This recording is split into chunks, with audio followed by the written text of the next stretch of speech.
Parcel আগত আকৌ order কৰিছিলোঁ, আজি আহিলে। এতিয়া ৰিচিভ কৰিলোঁ। ৰিচিভ কৰাৰ সময়ত ভিডিঅ' কৰা নহ'ল বাৰু। পাৰ্চেল বয়টোৰ পৰা পাৰ্চেল লওঁতে এয়া পেন ল'ৰাটোৰ। এয়া আপোনালোককো খুলি দেখাইছোঁ। মই ৰাস্তাতে খুলিলোঁ বাৰু, তথাপিও পেনকেইটা দেখাইছোঁ। কেনেকুৱা লাগিছে কমেণ্ট কৰি জনাব। আৰু ইফালে ল'ৰাটোৱে মাত দিছে স্কুলৰ পৰা আহি। স্কুলত চোলা দিছে নেকি আজি? ভালে লাগিছে, চাওঁ কাপোৰকেইটা আন খুলি চাওঁ। এয়া আজি স্কুলত চোলা দিছে সিহঁতৰ। ড্ৰেছটো ভালেই লাগিছে।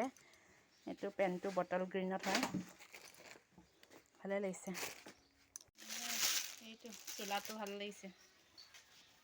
চোলা হয়নে নহয় আকৌ চোলাটো? চাওঁ এইখিনিত আছোন। স্কুলৰ চোলা পাই আহিছে স্কুলৰ পৰা। সেয়া এতিয়া ট্ৰাই কৰি চাইছে হৈছেনে মানে ধুনীয়া জোখত হৈছে চোলাটো। এই পাৰ্চেল যিটো পাৰ্চেল অৰ্ডাৰ দিছিলোঁ তাৰ ভিতৰত এই কাৰ্ডখন আহিছে। কাৰ্ডখন কি হয় মই গম নাপাওঁ। তো কোনোবা জানে যদি কমেণ্ট কৰি জনাব। ইয়াত কিহৰ কাৰণে এই কাৰ্ডখন আহে মই একো বুজি পোৱা নাই। সেইকাৰণে বোলো আপোনালোকক ভিডিঅ' কৰি দেখাওঁ। কাৰ্ডখনৰ বিষয়ে কোনোবাই জানিলে ক'ব পাৰিব।